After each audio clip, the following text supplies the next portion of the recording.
这是哪位啊？是了，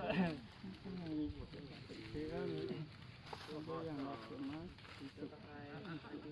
就等到现在个，现在个起码现在嘛ถึง10อย่างที่เราตัวมาถึงไหลที่ฟ้าไหลที่ฟ้าสูงใช่ป่ะมาที่ไหนคืออย่างที่เราตัวมาจริงๆพี่ชัวร์นะเพราะเราถ้าตัวไหนมา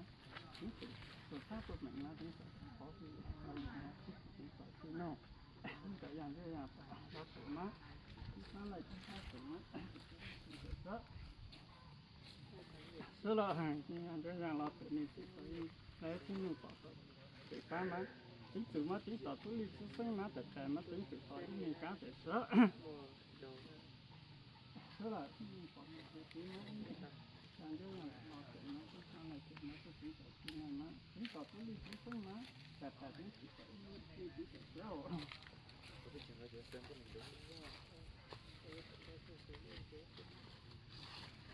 nó học được